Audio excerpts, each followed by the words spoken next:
Bom, irmão, eu acho que todo mundo deveria pelo menos ter lido essa apostila toda, né? Essa lição toda, que eu estava contando aqui, deve ser uma das maiores aqui, viu? Tem 7 páginas. Então, e ela fala sobre 2 assuntos, que é a unidade da Trindade e depois a cultura de honra. Então eu gostaria de começar sobre a unidade da Trindade, só que eu não vou falar muito sobre isso, porque isso é uma doutrina, né? Interessante, que a gente precisa mais revelação sobre ela, lógico, mas assim, em termos práticos mesmo, a gente tem um espelho, né? Que é a Trindade, né? Eu penso na Trindade como uma família, não sei os irmãos, porque tem o Pai, tem o Filho, e embora a gente não possa dizer que o Espírito Santo é a mãe, mas se você olhar todas as obras do Espírito Santo, são todas características femininas, não são? Inclusive lá naquele filme lá, né, sobre a cabana lá, o Espírito Santo é uma mulher, né? Então, e um honra o outro, e interessante, porque na criação está lá, né, o Espírito Santo pairando sobre as águas, daí o pai convida o filho, vamos fazer, né, vamos criar o mundo, né? Daí começou a organizar tudo. E ao longo da história começa o pai agindo sempre, né? O filho era um mistério lá no Velho Testamento, né? Ele chamado de anjo de Deus. E até os judeus ficavam meio assim, quem é esse anjo de Deus que parece com Deus? E quando se fala que esse anjo de Deus é Jesus, eles rejeitam na hora, porque para eles não existem 3 deuses. A gente também não acredita em 3 deuses, a gente acredita num Deus só, mas em 3 pessoas. É uma forma de vida que não existe aqui na Terra, né? A coisa mais próxima a isso que na teologia, quem fez teologia sabe, é um ovo, né? O ovo ele é uma unidade constituída de casca, de clara e gema, né? Sem a casca não é nada, sem a gema não é nada e sem a clara também não é nada. Então, essa unidade é dividida em 3. E nós também somos seres tripartidos, né, como diz na teologia. Nós somos espírito, alma e corpo. Então, para nós sermos seres humanos, nós precisamos ser essas 3 coisas também. Porque o corpo sem espírito é morto, né? O corpo sem alma não consegue entender nada desse mundo. E o espírito, né, sem o corpo, está lá no céu, está em outro lugar.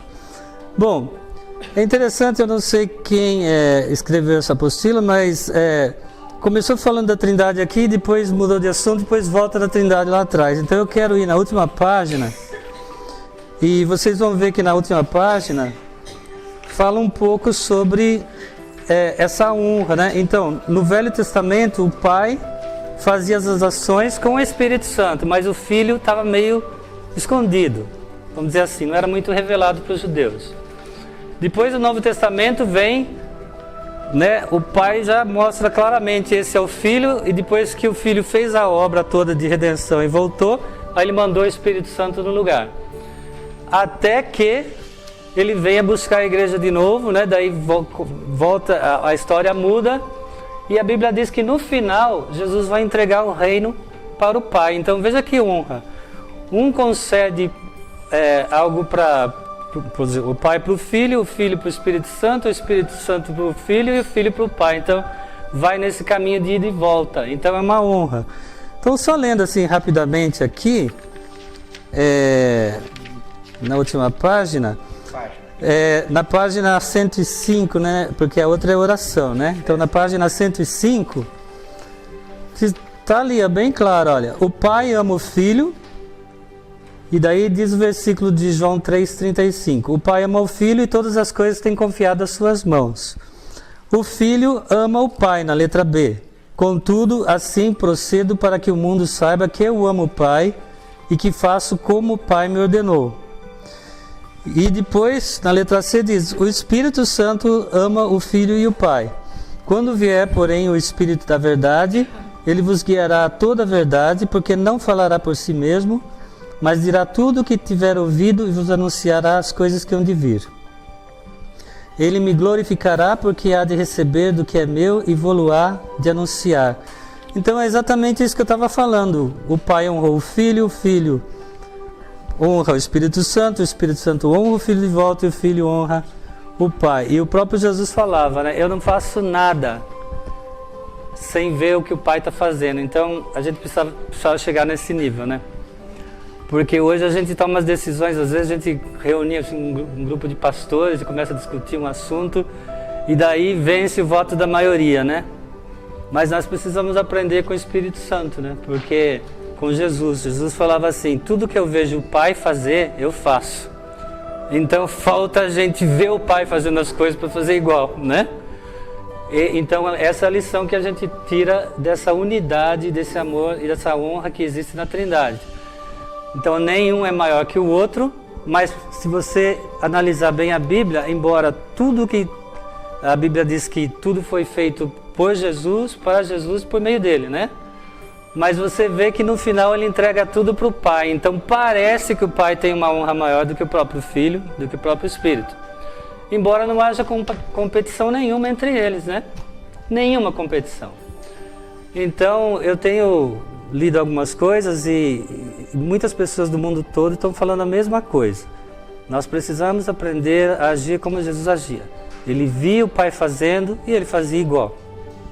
Quando ele foi escolher os discípulos, ele não escolheu lá, né, Unidunité e tal, e foi lá e escolheu. Ele passou uma noite em oração, aí o Pai mostrou para ele quem eram as pessoas e ele saiu em busca daquelas pessoas que ele tinha visto já. Não foi assim, ele chegou, eu acho que aquela ali pode ser uma discípula. Não, eu vi aquela ali na visão. É aquela ali que o Pai me mostrou, então ela é minha discípula. Vem cá, me segue. Nós precisamos chegar nesse nível, né, gente? Porque senão a gente faz uma obra com a sabedoria humana, né? Com escolhas inteligentes, com escolhas sensatas, mas às vezes não é a escolha de Deus. Então, essa é a lição que eu tiro dessa unidade da Trindade. E eu acho que uma pessoa que seria muito boa para falar sobre isso é o próprio o Cristóvão, né, o Christopher, que ele escreveu um artigo sobre isso, né, sobre uma dança que eles chamam de pericorese lá tal, que o Pai entra no Filho, o Filho entra no Pai, o Espírito Santo entra, e eles são um só, mas ao mesmo tempo estão em 3 personalidades bem diferentes e 3 funções diferentes. A gente precisa aprender mais sobre a Trindade. Assim, eu falar bem sinceramente, eu tenho uma formação assembleiana muito forte, né? Porque eu passei 10 anos lá, depois mais 10 anos em comunidade, depois mais quase 10 anos em uma missão. Então eu tenho uma teologia bem misturada, e isso é bom. Porque eu sou pentecostal e carismático. Eu gosto de um reteté também, essas coisas. Eu gosto. Mas na Assembleia, por exemplo, eles não estudam muito sobre a Trindade. Eles até evitam falar, porque é um tema muito polêmico, né? Que você não consegue entender. Então, ficou essa falha aí. E parece que nas comunidades também, agora que estão resgatando esse conhecimento da Trindade, que também ficou de lado por ter medo de tocar nesse assunto, porque é um assunto delicado demais, né? Envolve uma teologia complicada, tem muita gente que não aceita isso. Mas eu não sei se alguém quiser comentar mais alguma coisa da Trindade, fica à vontade, mas eu acho que eu falaria até aí só. Vamos lá. Na verdade é o seguinte, não é fazer a vontade do Pai, mas é assim, ver o que o Pai faz e fazer igual. Eu só vejo uma maneira, sabe? O que tem sido falado na nossa congregação bastante, né? E precisa falar mais ainda, que é o lugar secreto. A gente não pode abrir mão de jeito nenhum do nosso lugar secreto com Deus, porque a gente não pode louvar a Deus e servir a Deus no atacado, né? Vai na igreja, louva, tal, recebe uma palavra, vai para casa e depois morreu a vida espiritual ali. Não. É ideal que todo mundo tenha um momento com Deus, seu lugar secreto, e nesse lugar secreto Deus começa a falar coisas e mostrar coisas.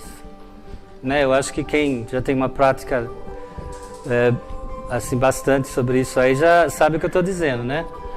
Porque você está lá adorando a Deus, você está se colocando diante de Deus esperando Deus falar, porque a oração é isso, né? Você fala, cala a boca, e Deus fala de volta, porque esse é o correto da oração. Nesse momento que você está quieto, só esperando Deus falar, Ele começa a falar, ou começa a mostrar em visão, né? Eu ouço muito o Bill Johnson, né, no YouTube, e ele estava num lugar lá e tinha uma pessoa morta, e 2 irmãos foram lá e puseram a mão sobre o defunto, e o defunto levantou e saiu normal. Aí o Bill Johnson chegou lá e falou assim, escuta, mas como vocês tinham tanta certeza assim de que o defunto ia levantar? Ele falou assim, nós estávamos orando, Deus deu uma visão, nós dois fomos lá, pusemos as mãos e o defunto levantou. Ele falou assim, nós só obedecemos aquilo que a gente viu o Pai mostrar pra gente. E aí puseram a mão e o cara levantou. Quer dizer, não é aquela fé cega que você vai, será que vai dar certo ou não vai? Se o Pai mostrou, vai dar certo. Agora, se ele não mostrou, é melhor, né, ter um pouco de cautela, porque pode ser que não dê certo. E aí você pode dar com os burros na água, né? Mas, não sei, satisfez a...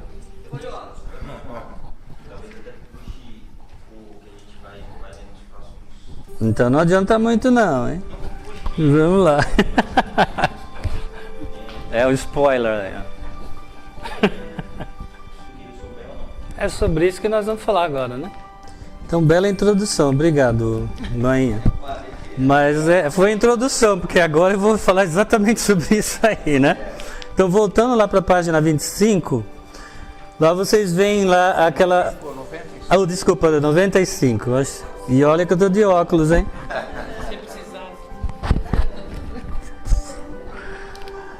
Aqui em Mateus 3, 13 a 17, está falando sobre o batismo de Jesus, né? Que o João, né, o último profeta do Velho Testamento, ficou assim, sem saber o que fazer, porque ele é um homem mortal diante de Deus, batizando Deus. Como assim, né? Eu vou batizar Deus? Isso vê a humildade de Jesus, né? Que se sujeitou a isso, se batizou, né? E nem sem precisar e tudo mais. Então, veja o sentido de honra que esse homem tinha, né? Ele soube reconhecer quem estava na frente dele, se humilhou, né? Falou que não era digno nem de desatar, a gente chama hoje do cadarço, né? Do tênis e tal. Então ele tinha isso. E a gente, né? Qual é a nossa revelação de honra, né? Então eu só grifei algumas coisas, irmãos, porque eu não vou ler a apostila, eu acho que os irmãos já devem ter lido. Honrar é uma forte expressão de amor, né? E aí no primeiro parágrafo, o relacionamento de unidade da Trindade, eu grifei a seguinte parte, né? A própria Trindade em perfeita harmonia e unidade se manifestou por meio da voz do Pai vinda do céu e da ação do Espírito Santo em forma de pomba. Então aí você vê claramente no batismo de Jesus a Trindade operando, né? Jesus na água, a pomba na cabeça dele e a voz do céu. Então, nesse momento de batismo, o Pai e o Espírito Santo honraram o Filho, né? Bom, depois, a cultura de honra é o ingrediente essencial da aliança. Jesus, quando aqui na Terra, criou um ambiente seguro, saudável e de honra para seus discípulos. Aí já entra um pouco no que desculpa, eu ainda chamo ele de Noinha, mas é coisa de longe isso, tá? Mas é o que ele falou, né? Se a gente vê os líderes de hoje, não todos, né? Graças a Deus tem muitas exceções. Mas existe muitas coisas que a pessoa faz em nome dela, né? Para ela ter um ministério forte, para ela ser conhecida, né? E assim, tudo bem, tem gente que faz isso na inocência, mas às vezes eu vejo assim, cara abrindo página no Facebook, mostrando vídeo no YouTube para divulgar o ministério dele, para escrever às vezes livros, né? Para mostrar o quanto ele é importante, o quanto ele sabe, o quanto ele tem para dar para as pessoas. Então é nessa hora que a gente tem que fazer aquela oração que está no Salmo, né? Sonda-me, Senhor, e conhece, vê se há em mim algum caminho mau. Porque se o que a gente está fazendo é para se aparecer, é obra da carne. E a Bíblia fala que um dia vai ser queimado tudo, né? E não vai sobrar nada, porque foi feito tudo na carne. Quando Jesus veio na Terra, ele veio para promover as pessoas, né? Ele veio para, olha, você tem tal ministério, você tem tais dons em uso mais frequente que os outros, e eu estou aqui para fazer com que isso cada vez mais se aperfeiçoe. Então a característica do verdadeiro líder é esse. É fazer com que os outros cresçam e ele diminua. Quanto mais um líder está em evidência, significa que alguma coisa está muito fora do lugar, está muito errada. Porque na Bíblia é assim, né? Convém que ele cresça e eu diminua, como o próprio João falou, né? Então, é uma coisa para a gente refletir, os que estão na frente de algum trabalho. Eu estou promovendo as pessoas ou eu quero fazer tudo sozinho, a última decisão é minha, eu que tenho que aparecer, eu não cito quem fez as coisas, porque tem muito disso, né? Ele fala coisas que o outro disse, mas ele não disse quem falou para não honrar, então tem tudo isso também. Então, vou começar a responder a sua pergunta, tá bom? Então, laços de amor são criados e alianças são formadas. O que eu quero comentar sobre isso é o seguinte. Quando a gente casa, a gente tem uma revelação clara, pelo menos aqueles que conhecem a Jesus, de que o casamento é indissolúvel, né? Então pode vir a tempestade que for, pode vir o que for para cima do casamento, que não, nós vamos permanecer fiéis e firmes até o final, porque não era vontade de Deus. Deus falou que odeia o divórcio. Pelo menos aqueles que têm um pouco mais de revelação da palavra creem assim. Agora, como é fácil a gente se divorciar um dos outros, né? Já aconteceu muito comigo isso. De pessoas simplesmente me descartarem porque eu fiquei inconveniente. Porque eu estava falando coisas que eu não devia falar. Porque eu estava cutucando em assuntos que não deviam ser mexidos. Eu estava levantando um tapete que tinha lixo embaixo. Então a pessoa se divorciou de mim. Agora, onde é que existe isso na Bíblia? A gente está falando sobre a unidade da igreja, né? Onde existe o divórcio na Bíblia? E onde existe o divórcio entre nós? Eu vou me divorciar daquela fulana lá, ou daquele fulano, porque ele tá muito carnal, ou porque ele está ensinando coisas erradas, ou porque... Então, veja, Jesus criava laços de amor e alianças, né? Então eu deixo aqui uma reflexão, né? Não existe separação entre nós. Ainda que a gente se pegue no tapa, a gente ainda tem que ficar junto. Vocês estão rindo de nervoso ou estão rindo por quê? Por quê? Hã? Bom, eu não quero aqui assustar o meu querido pastor que me deu uma oportunidade. Ele tá pondo a mão no fogo aqui, né? Então eu estou levando isso em consideração, tá, Marião? Que você está pondo a mão no fogo. Então, infelizmente, na igreja, principalmente do passado, houve muitos anátemas. Eu estou falando do passado, irmãos, porque eu me converti há 38 anos. Então, eu já conheço um pouco de igreja. Porque eu vi o nascimento das comunidades, saí de uma denominação, né? Então, eu acho que eu sei um pouquinho de igreja. E era tão fácil expulsar as pessoas da igreja naquela época. Era muito fácil. Por qualquer coisa, por exemplo, uma vez um pastor foi na minha casa ver se eu tinha um aparelho de televisão. E se eu mostrasse para ele que eu tinha, estava escondido, ele ia me expulsar da igreja. E aí, agora na igreja deles, todo mundo tem televisão. E aí? Uma coisa eu aprendi. O pecado é pecado daqui 5 mil, 10 mil, 20 mil anos. Pecado é pecado. Agora, se a televisão era pecado há 30 anos e não é mais, então alguém pisou na bola feio. E muita gente foi descartada da igreja por questões que não são bíblicas. Olha só, na próxima página 96, na prática, temos aprendido a considerar as características individuais de cada irmão não como uma ameaça ou afronta, mas como tesouros e dádivas que nos enriquecem e nos acrescentam naquilo que nos falta. Alguém falou aqui no começo, não sei se foi o Marcos, sei lá, que espírito de competição, né?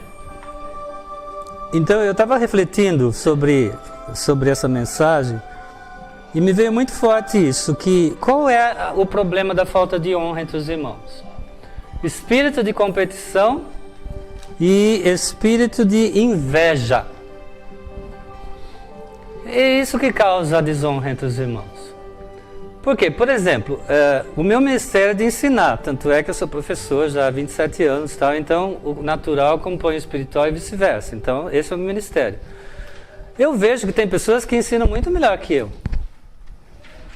E para mim é uma inspiração. Eu olho para essas pessoas e vejo, puxa vida, né? Se eu fizer aquela técnica, aquele negócio que aquela pessoa está fazendo, eu vou melhorar a minha técnica de ensino. E a gente participava de reuniões na escola para aprender técnicas dos outros. Os outros professores ensinavam a gente, olha, nessa unidade aqui, se você fizer isso, vai ficar boa, porque tal.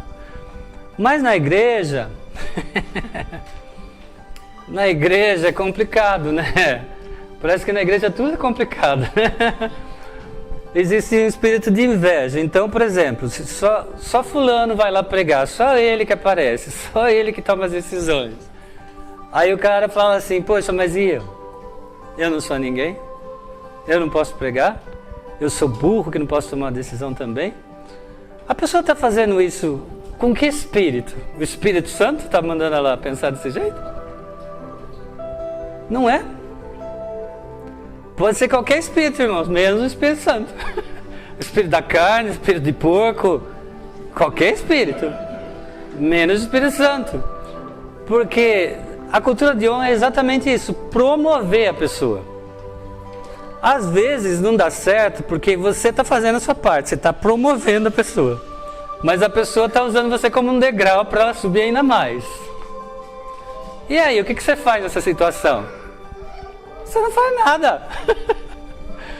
Você não faz nada porque se você deixar esse espírito tomar conta de você, daqui a pouco vai gerar uma contenda, uma conversa, né? Vai gerar alguma coisa.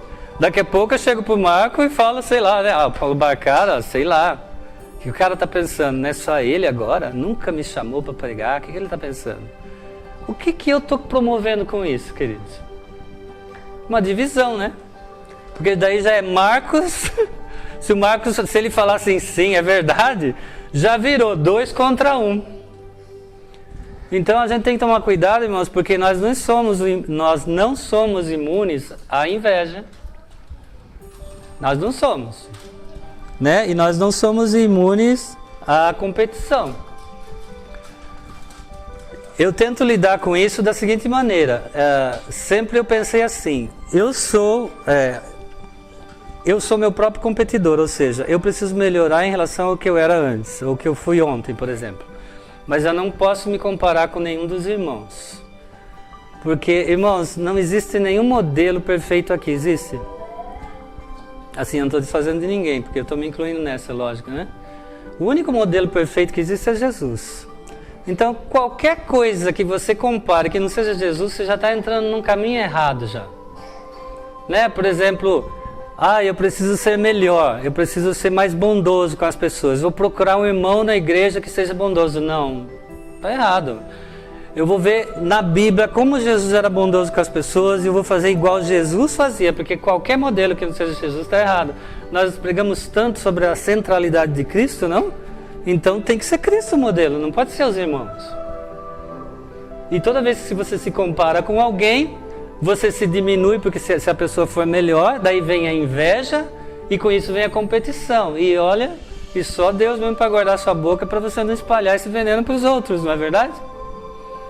Então, nós precisamos nos cuidar disso. Não é essa a tarefa dos pais? O que os pais fazem? Se lasca de trabalhar, né? Vai trabalhar doente, vai trabalhar com fome, sei lá, com frio, né? Deixa de comer, se for preciso, deixa de comprar uma coisa para si, para servir os filhos. Não é? Eu fiz isso, os pais aqui já fizeram isso. Pois o líder não tem o mesmo papel. Se ele é um pai na casa de Deus, ele não tem que atesourar para os filhos? Esse é o princípio, né? E os pais juntam tesouros para os filhos. Davi não fez isso com Salomão? Davi deixou uma fortuna para Salomão lá, viveu uma vida de 40 anos de paz, num luxo, que até ele se perdeu no caminho, mas depois voltou. Mas Davi fez um papel certo, ele promoveu Salomão, deixou tudo de bombejada, falou assim, eu ralei, mas Salomão não vai precisar ralar. Então, esse é o papel do líder. O papel do líder é reconhecer quem tem um talento para ir um pouco mais longe que ele, começar a investir nesse talento e começar a tirar seu timinho de campo e deixar o cara sozinho. Eu não sei se vocês já ouviram falar daquele evangelista alemão, Reinhard Bonke. O nome dele é bem complicado de falar. Tem que raspar a garganta. Reinhard Bonke. O Reinhard Bonke é o maior evangelista do século. Sabe quantas almas ele ganhou com fichinha escrita, visita na casa, batizado nas águas e tudo? Sabe quanto? 75 milhões de pessoas na África ele ganhou. 75 milhões. Ninguém passou ele até hoje. E quando Jesus falou que ia fazer uma obra, os outros iam fazer uma obra maior, tá aí, né? Jesus apareceu para 500 discípulos, o cara ganhou 75 milhões de pessoas. Aí ele descobriu que ele estava ficando velho já, e aí ele descobriu um jovem chamado Daniel Kolenda, um cara que já veio para o Brasil tudo. Começou a chamar esse cara para viajar junto com ele, começou a trazer o cara junto, dar oportunidade para pregar. E um dia, oficialmente, ele declarou, olha, eu estou me aposentando e esse jovem aqui vai ficar no meu lugar. Na primeira pregação do jovem, ele ganhou 300 mil pessoas na África. Na primeira pregação. Esse é o papel do líder. É isso que Jesus fez. Ele capacitou todos os discípulos, depois mandou o Espírito Santo para os discípulos saírem e fazer a obra dele. É esse o papel do líder. Tem que sair, tem que honrar os menores, deixar que eles cresçam. E é lógico que os menores, em reconhecimento de tudo que receberam dos seus pais espirituais, também honrá-los. É um ciclo. Né? Então, é isso, irmãos. Então, nós precisamos pedir para Deus tirar de nós o espírito de competição e o espírito de inveja, porque nós não estamos competindo com ninguém. Nós estamos trabalhando para o reino de Deus e se não for para o reino de Deus, então é melhor parar de trabalhar. Na verdade, irmão, o que eu entendo que você está falando de personalidade, eu entendo por caráter. Caráter não, temperamento. Existem 5 tipos de temperamento e Deus deu 3 para cada um ou 2. Então, esses temperamentos determinam o nosso ministério, por exemplo.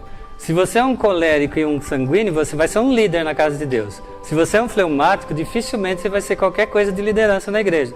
Porque o fleumático tem medo de tomar decisões, ele foge de decisões. Então ele não serve para ser líder. O colérico é um cara agressivo. Então com o tempo ele vai aprendendo a ser misericordioso, compassivo, paciente, mas com o tempo, isso demora. Mas Pedro era assim, ele era sanguíneo, impulsivo, ele falava o que vinha na cabeça. Mas veja como ele escreveu aquelas cartas lá. Era outro Pedro. João queria que descesse fogo do céu para queimar uma cidade inteira. E depois ela, filhinhos, amai-vos uns aos outros. Olha como ele mudou. Mas ninguém nasce pronto, então, enquanto a gente está errando, é bom que uns aos outros se perdoem e honram, porque fala, olha, é que nem o Haroldo falou semana passada aqui, colocar uma camiseta, estou em obras, ou seja, cara, vai tolerando a bagunça aí, porque ainda não acabou, né? Bom, irmãos, olha só, uma coisa que desculpa, Noinha, como é que eu tenho que chamar ele agora? Rafinha, tá? Olha só, na própria página 96, a cultura da crítica causa divisão. Irmãos, nós somos brasileiros, certo? Tem uns que têm dupla cidadania aqui, né? Mas... Né? Agora, o que vocês acham da cultura brasileira dentro da igreja? Olha, irmãos, a gente tem uma cidadania nova. Nós somos cidadãos do céu agora. Nós precisamos acabar com a nossa cultura brasileira dentro da igreja. Deixar só o que presta e o que não presta, deixar para lá.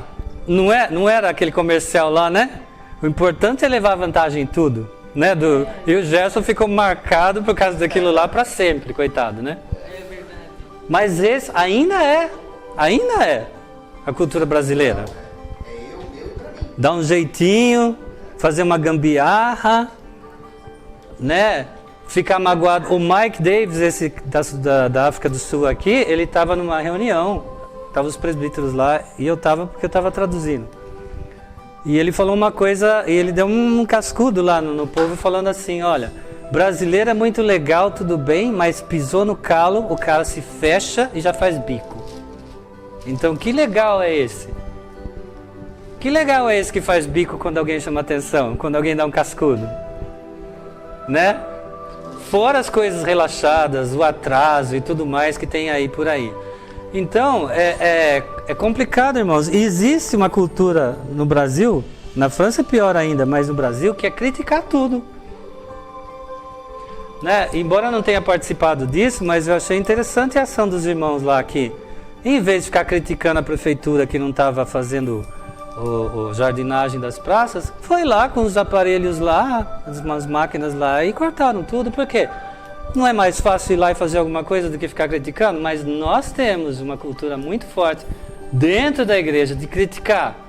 Por exemplo, é como alguém disse, meu Deus, o Clésio falou isso aí. Eu estou vendo a situação, será que eles não conseguem ver? Irmãos, às vezes não estão vendo mesmo. Porque você conseguiu ver mais, Deus mostrou para você, mas não mostrou para eles. Então, ao invés de falar, viu, Célia, você não percebeu lá? Esses caras não estão vendo, não, esse negócio é um absurdo. Não, chega lá para os caras mesmo e fala, irmão, eu estou vendo isso acontecer. Vocês estão percebendo isso? Ah, não, nós nunca pensamos nisso. Então, irmãos, então, presta atenção, porque olha, você não pode deixar esse negócio passar batido. Ao invés de ficar criticando. Mas eu já fiz muito disso no passado. Mas até que eu virei a vitrine, né? Antes eu era uma pedra. Depois eu virei vitrine. Aí eu tinha aquelas filas de gente lá apontando pro dedo na minha cara, questionando as minhas ações na igreja, quando eu estava lá no Mato Grosso. Aí eu percebi, eu falei, puxa vida, né? Eu plantei, agora eu estou colhendo. Não devia ter criticado os meus líderes. Mas eu ensinava para eles isso aí. Irmão, olha, se você vir qualquer coisa de errado na igreja, converse comigo. Mesmo que seja a vida do outro irmão, converse comigo. Porque senão isso se espalha igual fogo. E depois vem a divisão, né? Porque você já passou por isso? Por exemplo, vamos dar um exemplo qualquer, que eu tinha uma boa amizade aqui com a Célia, ela está do lado, eu vou aproveitar. Mas um dia alguém chegou para mim e falou assim, você ficou sabendo que a Célia aprontou? Eu falei, não, o quê? Nossa, ela fez isso, aquilo. Eu falei, o quê? A Célia é capaz de fazer um negócio desse? Ah, Deus me livre, não quero nem ficar mais perto da Célia. Pode parar. Irmãos, para que fazer isso? Eu não tenho nada a ver com o peixe, eu não sou nem parente da Célia, né? Então, o que devia ter sido feito, né? Chegar, ó, Célia, eu peguei você no flagra fazendo tal coisa, minha filha, você está errado, você tem que se arrepender disso aí. E ficar ali. Daí a Bíblia fala o quê? Se a Célia não quiser ouvir, o que acontece? Chama mais um. Aí os dois vão lá aí se a Célia não quiser ouvir os dois, o que acontece? Leva ao presbitério. Aí o presbitério acerta a situação. Pelo amor de Deus. Você vai de novo? Não, tô brincando.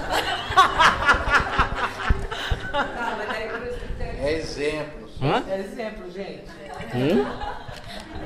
O quê? Aí se ela não aceitou, eles vão pro presbitério mesmo assim, ela não aceitou, então aí é considerado. Ai, gente, nem quero falar sobre esse assunto mais. Mas olha, pensa nas pessoas da igreja como seus filhos. Você tem coragem de jogar um filho na rua? Quando você fala igreja, você está falando de quem? Porque tem que dar nome aos bois, né? Mas então, não, eu acho que a gente tem que pensar o seguinte, né? Então eu tô falando que a igreja. Eu também, mas tudo bem. Eu também fui. A minha esposa também foi. Mas o que acontece? Mas isso são lições que a gente aprende.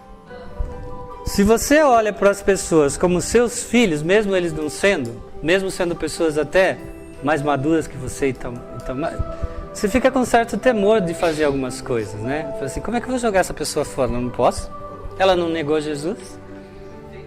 Ela não pecou contra o Espírito Santo? Então, naquela época das trevas, acontecia essas coisas. Mas eu acho que agora está acabando isso, né? Eu acho, né?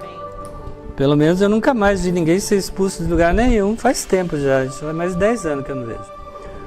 Mas já houve muito. Bom, na própria página então, quando olhamos o fundo da história das divisões da igreja, notamos que em essência, não são as diferenças teológicas ou estilos distintos ao ministério que promovem a desonra, mas sim a intolerância ao diferente sustentado por um espírito crítico.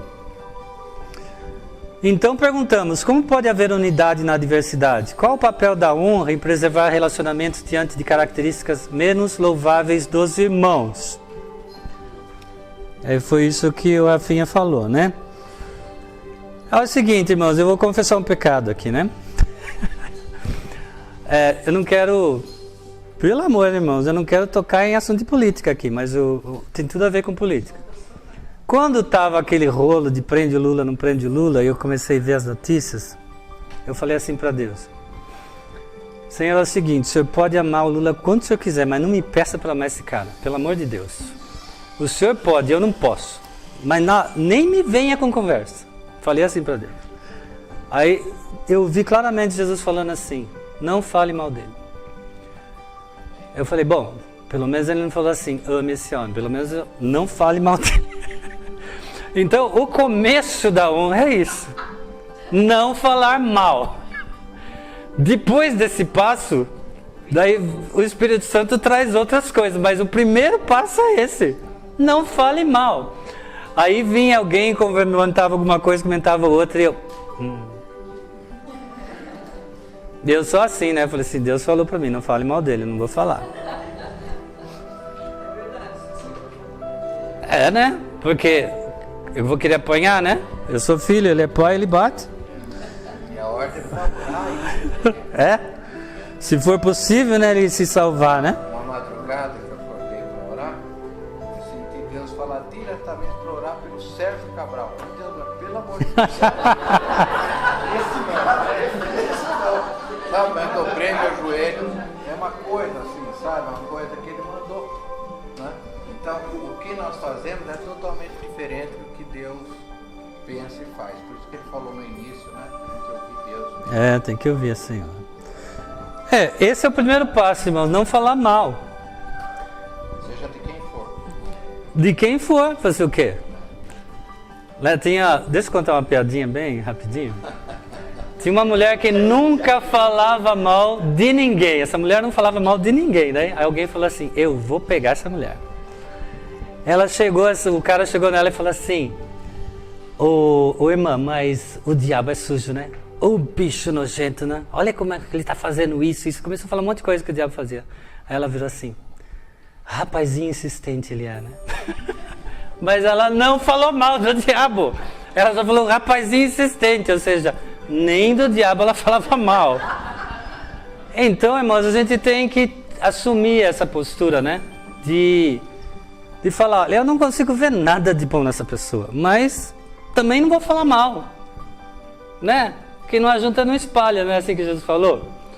Então, é um começo só, é só o começo, mas daqui vem mais, tá? Práticas diferentes, a gente está falando de unidade, e essa reunião também é para ter pessoas de outras denominações, católicos e tudo mais. Mas a questão é essa, se a pessoa ela é salva, acabou. É salva. Né? A gente tem que parar de julgar agora a salvação dos outros. Nós não temos um aparelhinho chamado salvômetro, né? Que põe assim, deu luzinha verde, é salva, verde, vermelho. Esse daí eu nem vou andar com ele porque ele não é salvo. Jesus não fazia... Exatamente. Então, Jesus, tudo bem, Jesus ele foi muito específico, ele veio para os judeus, ele evitou conversar com pessoas de outros lugares, mas mesmo assim ele atendeu aquela mulher fenícia e tudo mais. Mas ele ficou na dele porque a obra dele era só para os judeus mesmo, então ele era muito focado. Mas eu percebo que os evangelistas mais influentes no mundo, eles tratam todo mundo como se fosse salvo. Todo mundo. Não quer dizer que a pessoa é salva. Mas o tratamento que ele dá para as pessoas é como se ela fosse salva. Então, meu querido, meu amado, Jesus te ama, tal. Ele fala isso para um evangélico, para um católico, para um espírita, ele fala isso para qualquer pessoa, porque é verdade. Não é verdade que Jesus ama, que ele é querido e tal? É verdade. Então, se a gente começar a tratar todo mundo como se fosse salvo, muitas coisas iam cair por terra. Porque o problema da salvação não é nosso, irmãos. Na verdade, se a pessoa não é salva, é problema dela, não é meu. É lógico, se Deus mandar eu evangelizar ou dar uma palavra para essa pessoa, eu vou dar. Mas eu posso atrapalhar às vezes. Se eu, por exemplo, tratar ela, aquela pessoa não é salva, eu vi ela com um símbolo da nova era no pescoço, ela não é salva, e começar a tratar ela com certa distância, ela percebe. Eu não sei antes de você se converter como as pessoas percebiam. Né? Eu tinha um cabelo comprido naquela época, meu cabelo vinha até aqui, né? E caí na besteira de ir numa igreja evangélica, visitar lá com meu pai. Aí o pastor falou, temos aqui 2 visitantes, está o senhor ali com a filha dele. Eu falei, só porque eu tinha um cabelo comprido? Nunca mais eu pus o pé naquela igreja. Eu falei, eu me converto em qualquer lugar, menos aí. A propósito, ele não percebeu. Não, era um carinha meio sem noção, né?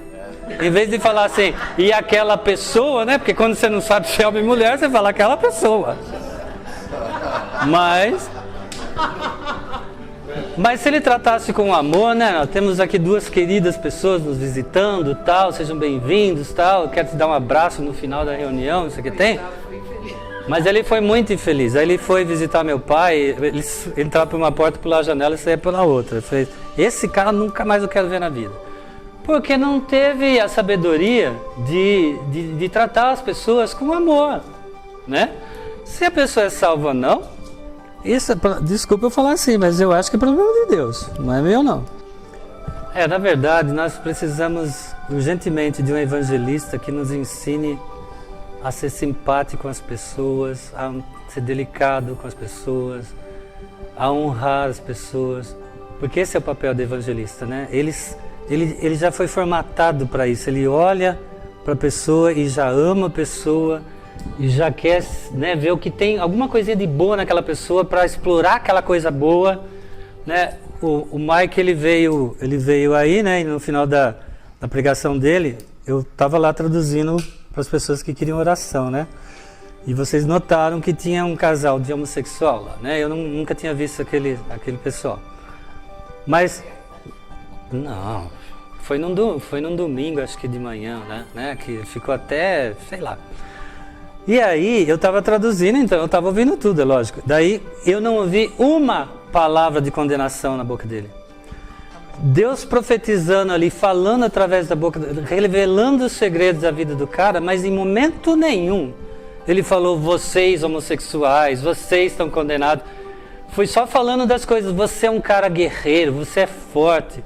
Você está confuso porque o diabo confundiu sua mente, mas você precisa se levantar, você precisa aprender quem você é em Deus e tal. Eu falei assim, poxa, olha, se fosse um profeta daqueles pentecostal radical, né? Rapaz.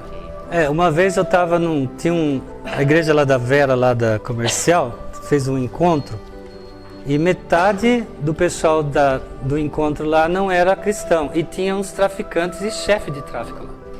E ela já tinha me avisado, falou, olha, Márcio, é o seguinte, tem gente aqui barra pesada mesmo. Mas eu simplesmente não sabia quem era, então eu falei, bom, ainda bem que eu não sei quem é. Aí teve uma hora lá que a gente foi orar pelas pessoas e eu fui justamente em cima dos chefes de tráfico sem saber quem eles eram. E Deus colocou um amor tão grande no meu coração por eles, sem eu saber quem era, e eu comecei a chorar e eu abracei eles assim, começava assim, se você soubesse quanto Deus te ama, cara, Deus te ama demais, Deus ama você, você é lindo, você é perfeito, você é isso, assim, da onde está saindo isso, perfeito, porque o Márcio Cruz ia falar, você não presta, você tem que ir preso, você é um lixo e tal. Não, mas sabe aquela coisa, então, é isso que eu estava dizendo, nós precisamos do evangelista, do Espírito Santo ensinar a gente a olhar as pessoas com o amor de Deus. Isso aqui está dentro, tá, da apostila. Com o amor de Deus, para a gente parar de fazer essa discriminação. Porque isso é honrar a pessoa. É você dizer que ela é uma coisa que, na verdade, ela não faz nada daquilo, mas sabe como é que é? Quando o Gideão estava lá escondidinho lá, o que o anjo falou para ele? Gideão, homem valente. Nada, um covarde. Ele é um medroso. Mas o anjo chamou ele de valente. Por que isso? Porque Deus honra as pessoas. Ao invés de ele ficar dando tanta importância para o pecado das pessoas, ele dá importância para o que é bom nas pessoas. E ele fala isso, e com isso ele ganha o coração das pessoas para ele, não é? Bom, então vamos lá. Já falei sobre descartar relacionamentos aqui. Depois na página 97,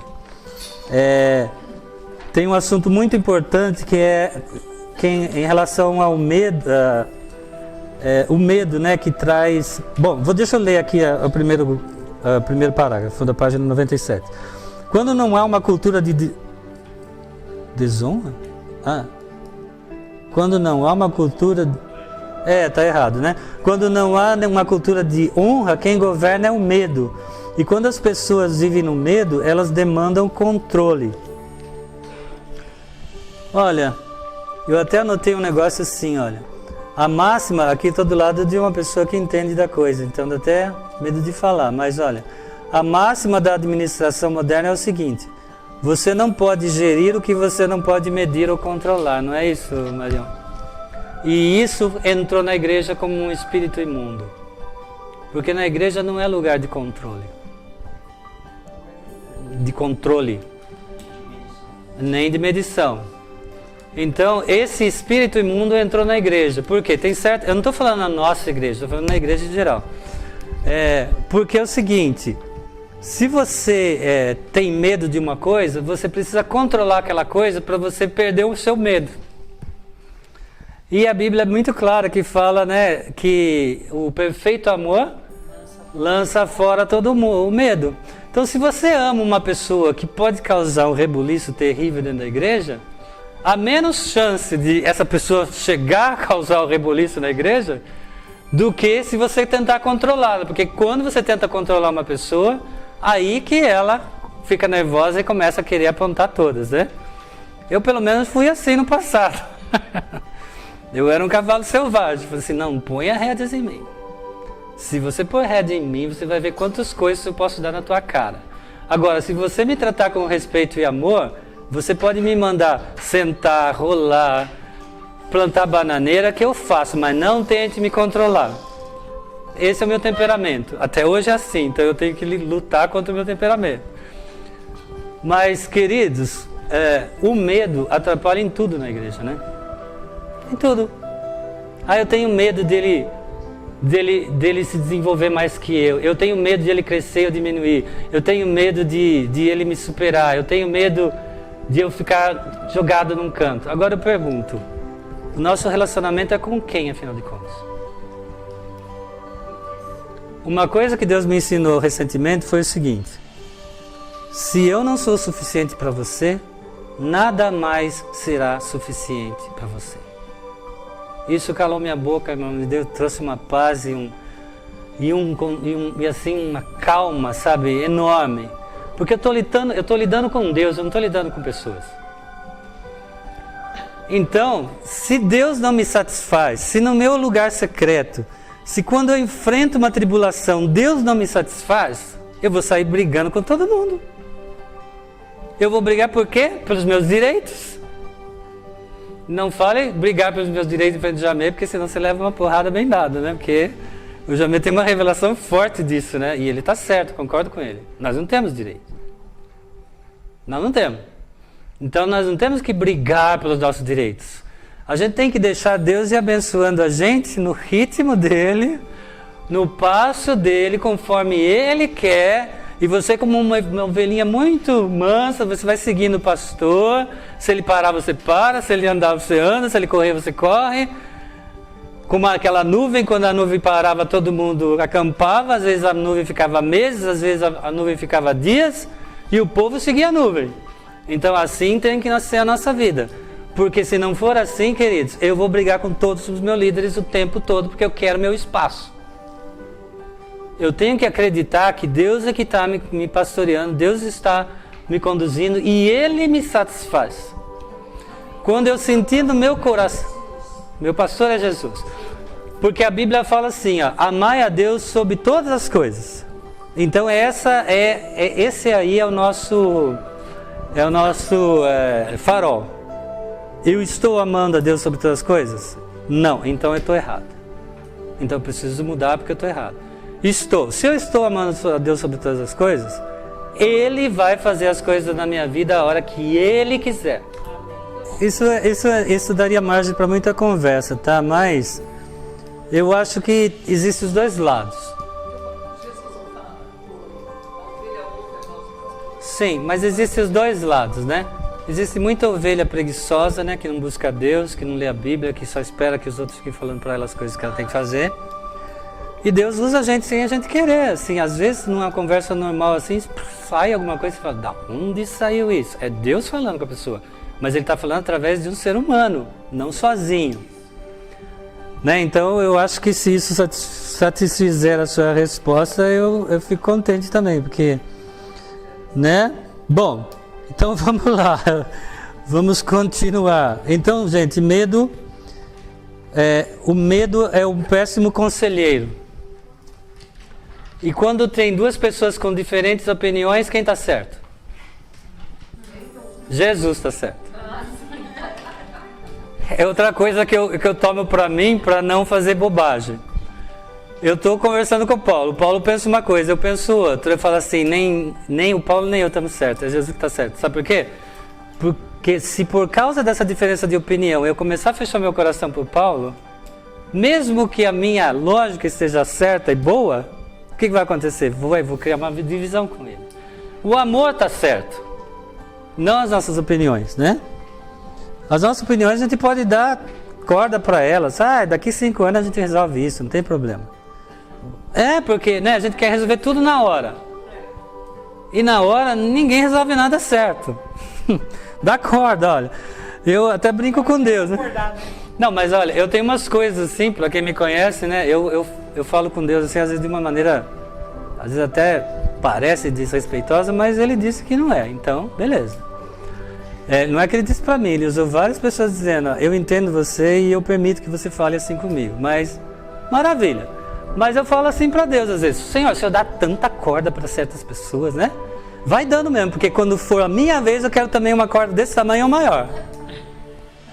Porque o Senhor não resolve a situação, então quando eu estiver precisando de corda, eu vou lembrar o Senhor que o Senhor também dá corda para os outros. Mas na verdade é isso, irmão, a gente tem que dar corda mesmo, vai, deixa. É que nem pescar, né? Você vai soltando a linha, vai. E o bicho vai levando. E ele acha que ele está solto, daí você dá uma fisgada, aí você solta e assim que você vai até cansar o bicho. Então, tem certas coisas, irmãos, que a gente vai falar assim, olha, você quer saber uma coisa? Vamos pôr isso no armário, outro dia a gente pega isso. Qualquer dia a gente resolve isso, agora não. Bom, aqui no versículo de Marcos 6,5, olha, e não podia fazer ali nenhuma obra maravilhosa, somente curou alguns poucos enfermos, impondo-lhes as mãos. Vocês lembram da passagem, né? Na própria cidade de Jesus, ele não conseguiu fazer vários milagres. Por quê? Por que ele não conseguiu, irmãos? Porque existe um ditado que diz que santo de casa não faz milagre. Não é? É por causa disso mesmo. Mas eu conheço Jesus, eu vi ele crescer, às vezes tudo ranhento aí, brincando com as crianças e tal. Conheço ele, agora está curando os outros agora? O que ele acha que ele é? Então não foi uma maior desonra que fizeram para Jesus quando fizeram isso com ele? E qual foi a resposta de Jesus? Ele não curou muitas pessoas ali. Irmãos, uma coisa que martelou na minha cabeça bem forte antes de eu vir para cá foi o seguinte: qual é a pessoa mais desonrada nesse mundo? Responde para mim aí. O próprio Deus. Se você acha que você é desonrado ou foi desonrado, você não chega nem aos pés de Jesus. Porque não existe pessoa mais desonrada do que Jesus na terra, até hoje. Não é? Entre nós, que não deveria acontecer, né?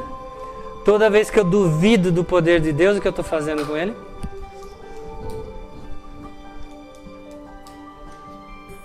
Não crer no poder de Deus é uma desonra para Ele.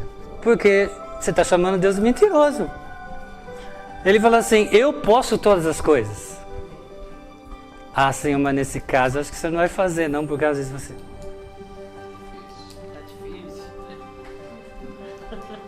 Eu não estou falando isso porque eu nunca fiz, irmãos, mas uma vez eu estava ouvindo uma música e nessa música tinha um refrão assim, tu és sempre fiel. Aí o Espírito Santo me convenceu assim, falou assim, tá vendo o seu erro?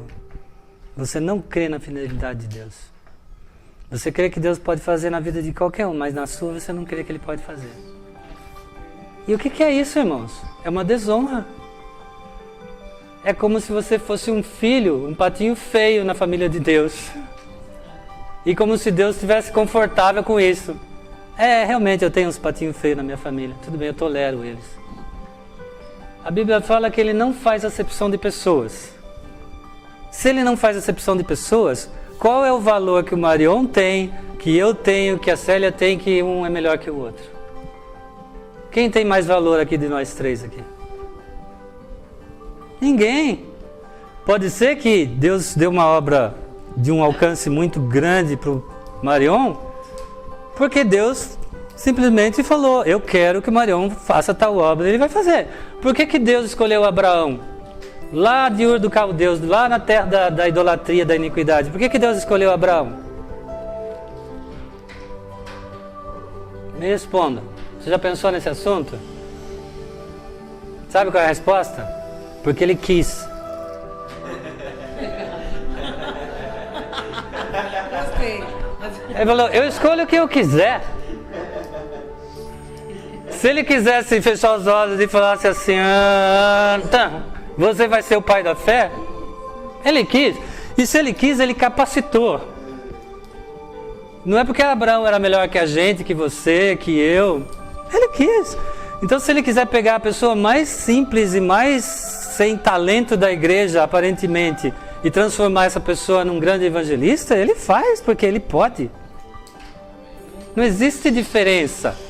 E quando a gente duvida do poder e da fidelidade e do amor de Deus, irmão, nós estamos desonrando a Deus. E quando você acha que o pecado do irmão é tão maior que o seu, que qualifica você, também é uma desonra para o irmão.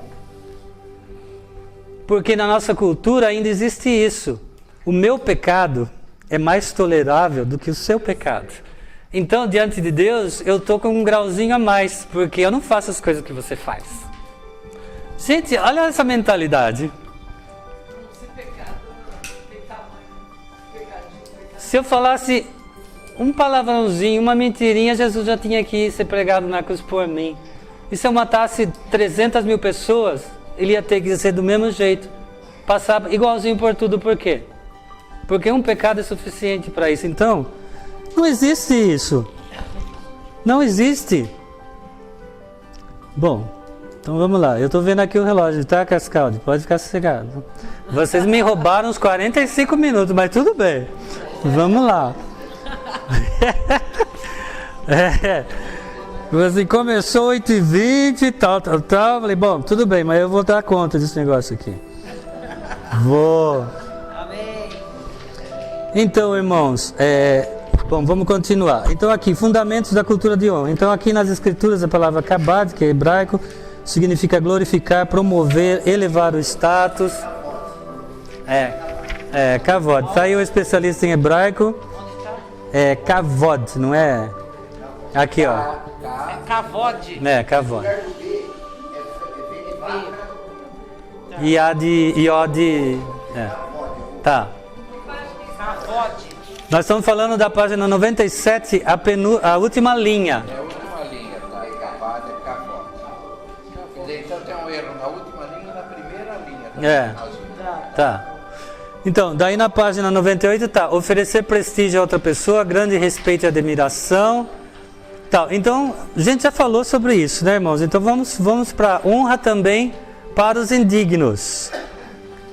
Então, em outras palavras, aquilo que alguém faz não desqualifica quem Deus o tornou. Nós já falamos sobre isso, né? Depois, honrar é celebrar quem a pessoa é, reconhecer seu status real em Cristo, discernir a glória e a graça que foi investida em sua vida e contemplar o depósito de Cristo que há em sua vida. Então, irmãos, nós temos o Espírito Santo dentro de nós, cada um de nós que fomos nascidos de novo.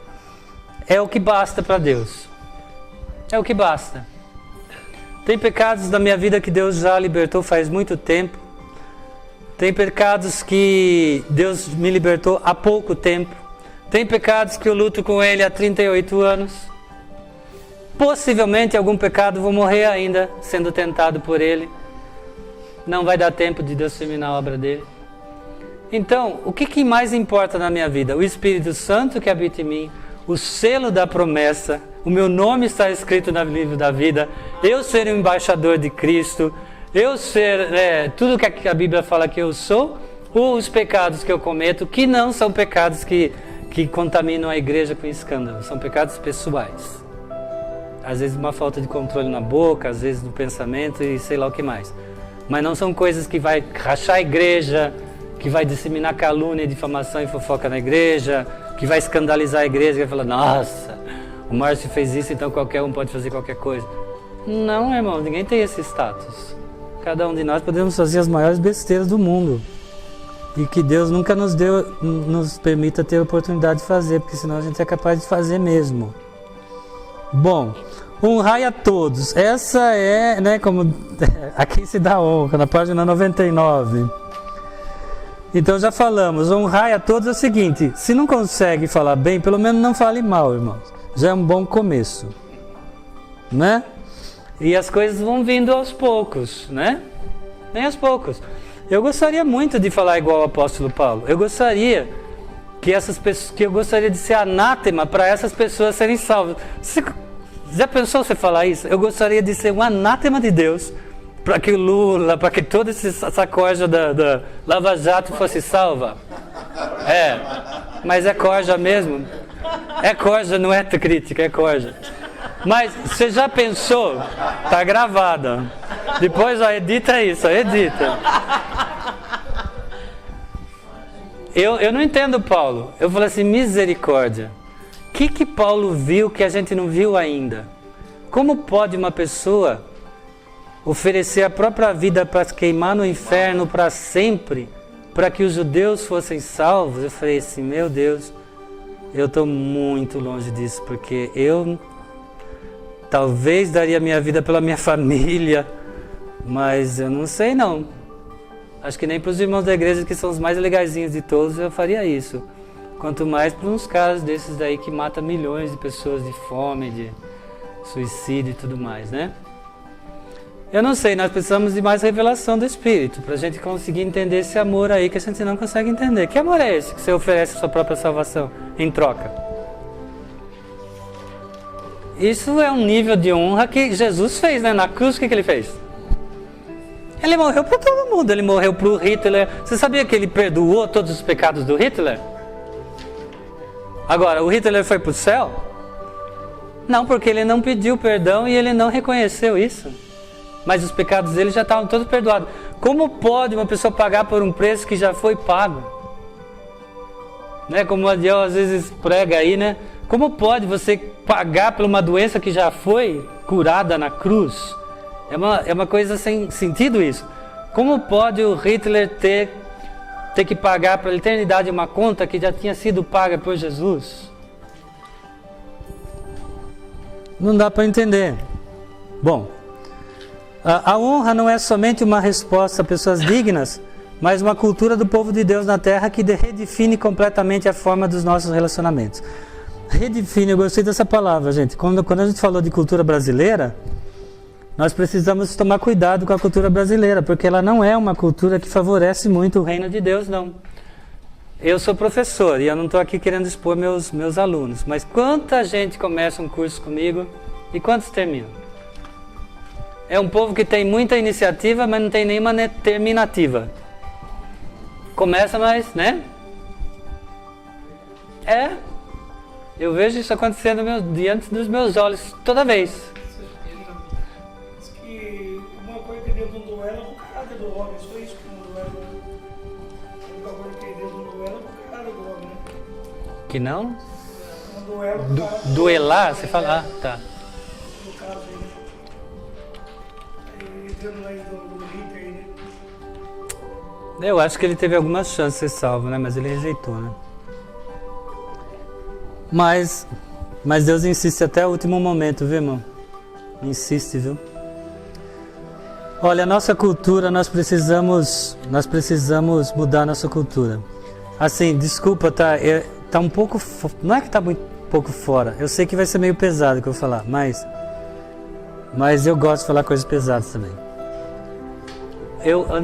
Hoje eu só sento na frente ali na nossa reunião, né? Porque eu não aguento mais sentar atrás.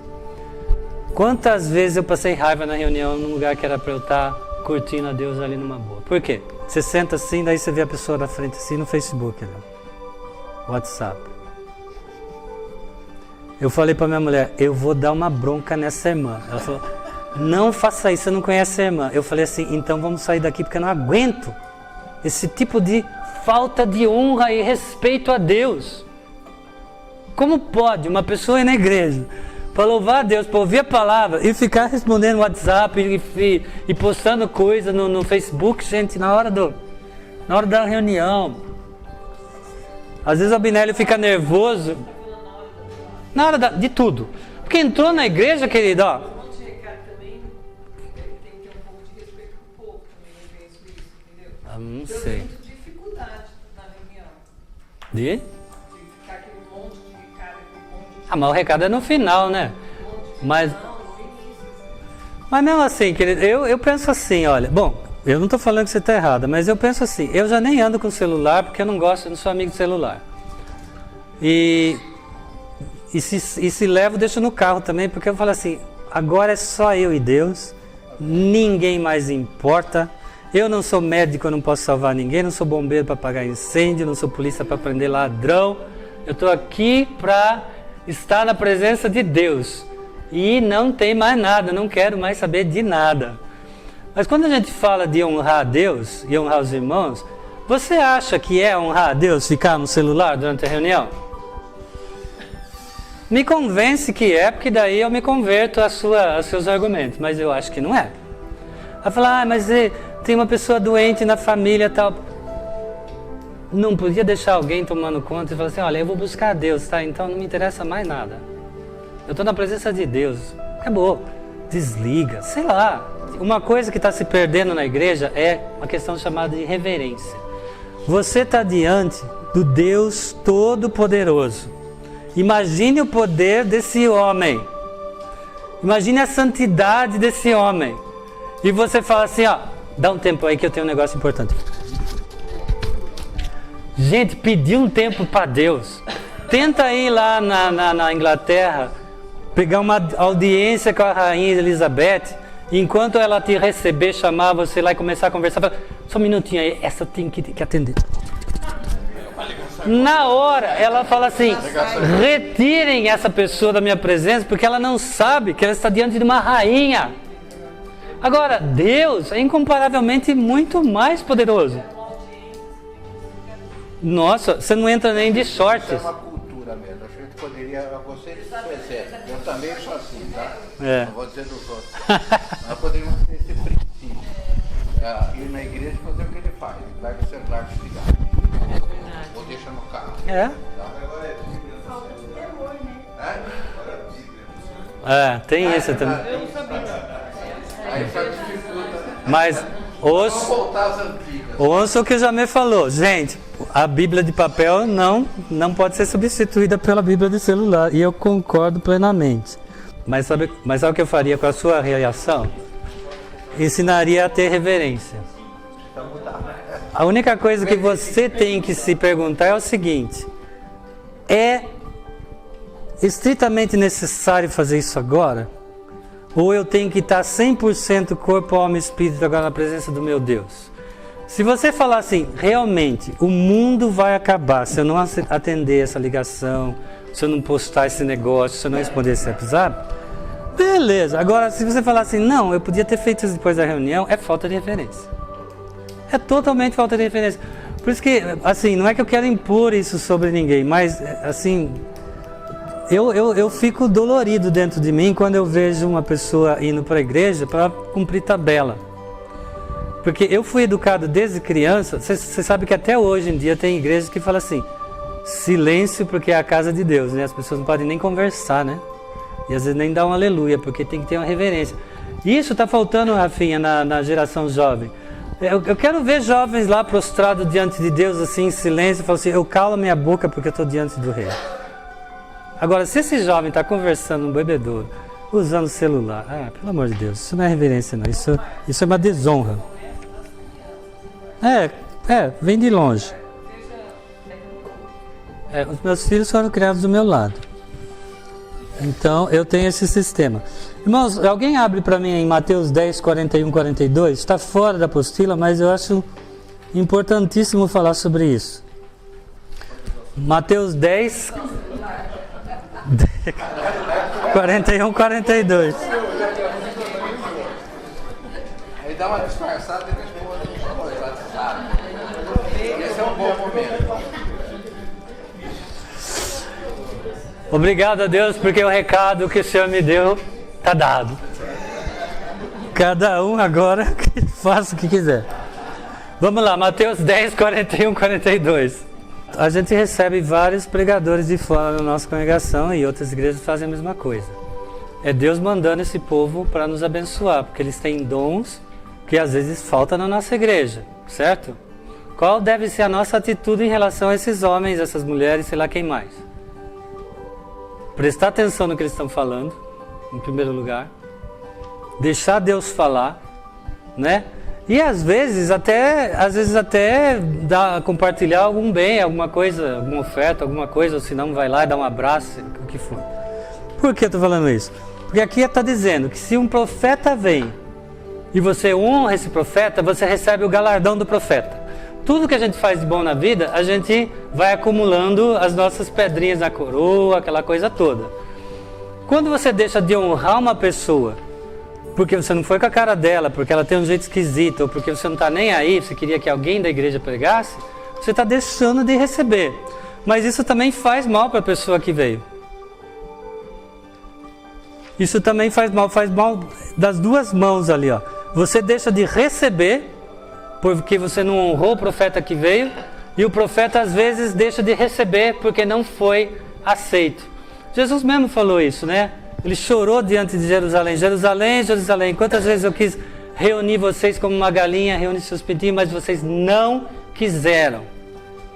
Isso fez Jesus chorar de tristeza, e o povo que não o recebeu, perdeu, e depois, quando Jerusalém foi conquistada, veja quantas pessoas foram massacradas por causa desse ato insano dos judeus naquela época, né?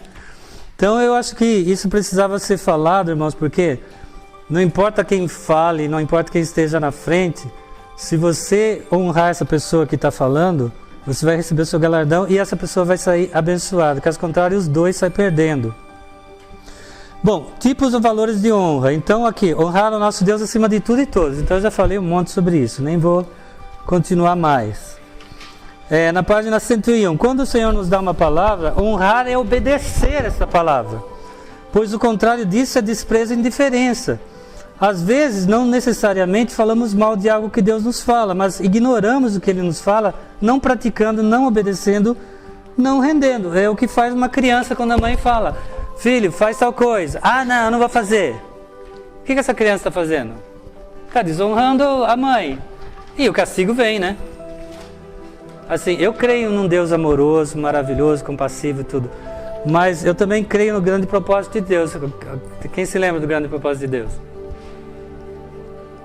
É ter uma família de muitos filhos parecidos com Jesus.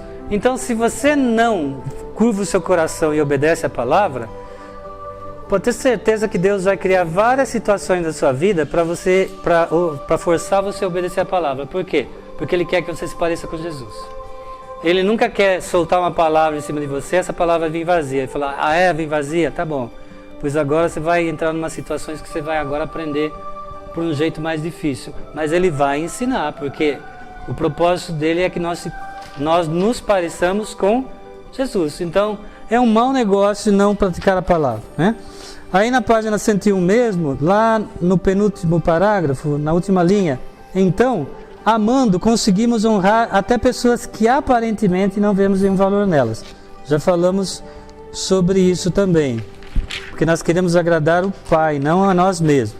Depois na página 102, eu grifei, no tópico, honrar também tem um errinho aqui, tá? Honrar é reconhecer o lugar que Deus deu a Jesus entre nós. Então, eu gostaria muito, quem escreveu isso está falando, eu gostaria muito que Jesus chegasse diante de nós e não tivesse de lamentar por não ter podido realizar em nosso meio tudo o que Ele gostaria de ter realizado. Então, receber as bênçãos de Deus, irmãos, não depende de Deus, depende da gente. Alguém discorda disso? Deus quer muito mais abençoar a gente do que a gente está disposto a buscar as bênçãos dele.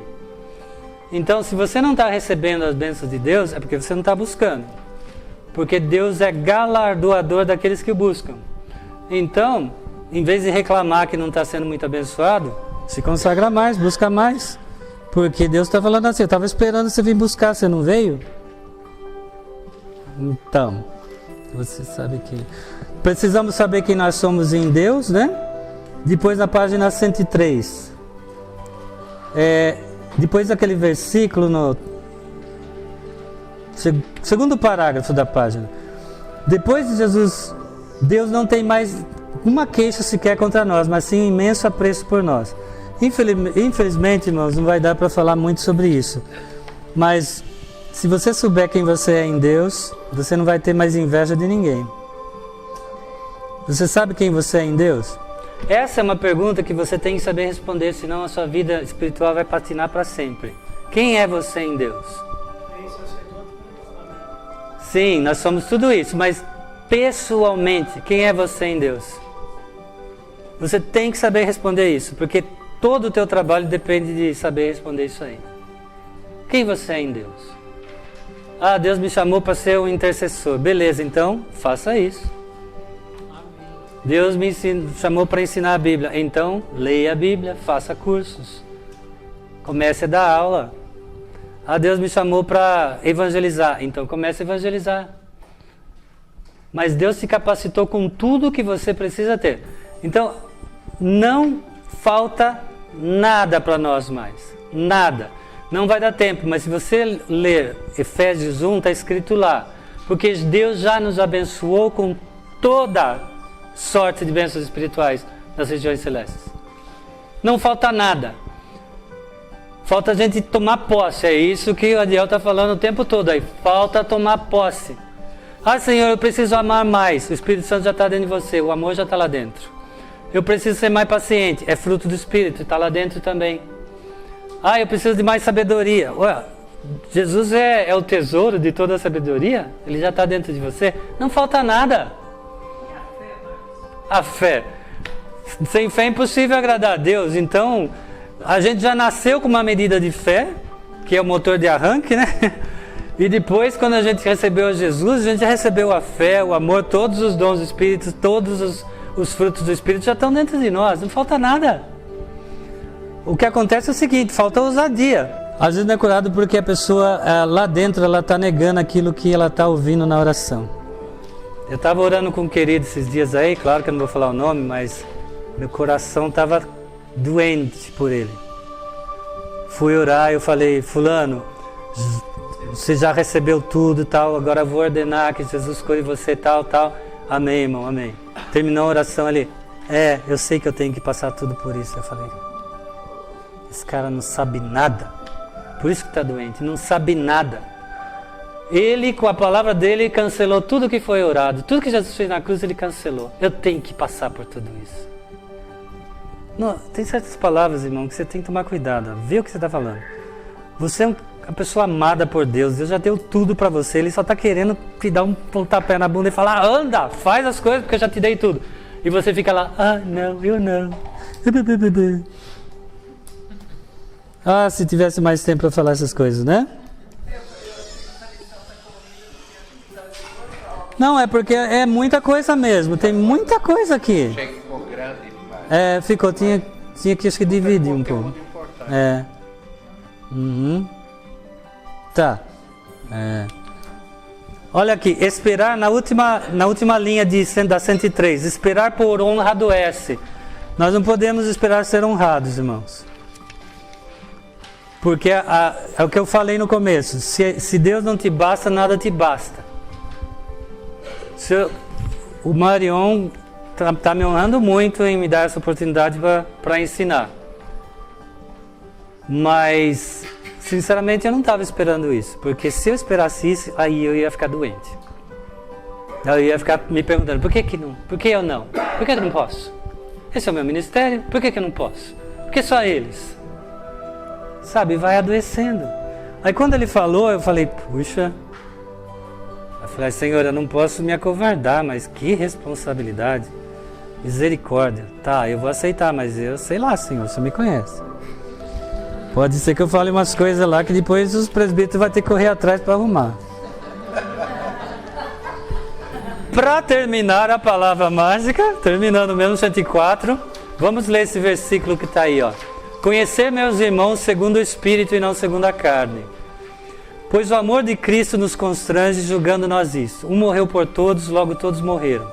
E ele morreu por todos, para que os que vivem não vivam mais para si mesmos, mas para aquele que por eles morreu e ressuscitou. Assim que nós, daqui por diante, a ninguém conhecemos segundo a carne.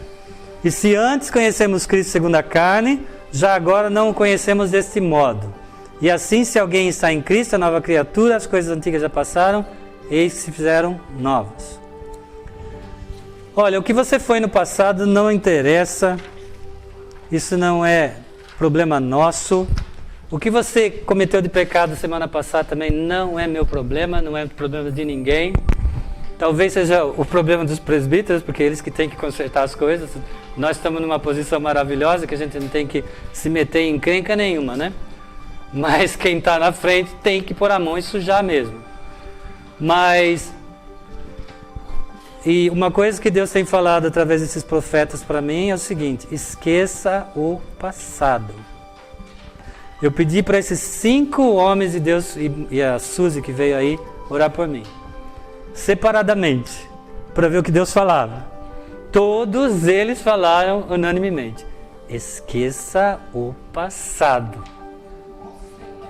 Porque quando eu lembro do passado, meu irmão, a coisa fica feia. Mas tem que esquecer, então esquece do passado. Porque às vezes, por exemplo, o irmão cometeu um pecado, você fala, nossa. Mas daí o irmão, semana que vem, já foi perdoado por Deus, já está bem com Deus e tal. E você ainda está lembrando do pecado dele, que nem ele mais está querendo lembrar. Quando os outros vêm lembrar. É, pelo amor, né? Então, Duas partes. Quando os outros te lembram. nós não conhecemos mais as pessoas segundo a carne. O que a pessoa é na carne, deixa pra lá. O que eu sou na carne? Eu sou um cara respondão, às vezes sou um cara agressivo. O que mais? Deixa eu confessar meus pecados aqui. Às vezes eu tenho uma certa dificuldade de aceitar ordens que não são bem dadas, que não são bem faladas, que eu já tenho vontade já de sair pra briga. Mas esse é o Márcio da carne. Agora e o Márcio do Espírito? Olha quanta coisa Deus já fez através da minha família. É isso que Deus lembra. Eu falo assim, o que eu valorizo é o que você fez de bom, porque o resto, a carne não presta mesmo. A própria Bíblia fala, né? A carne para nada se aproveita. Então, nós precisamos parar de pensar na carne e começar a olhar os irmãos segundo a obra que Cristo fez. Amém, irmãos, é isso. Obrigado pela paciência.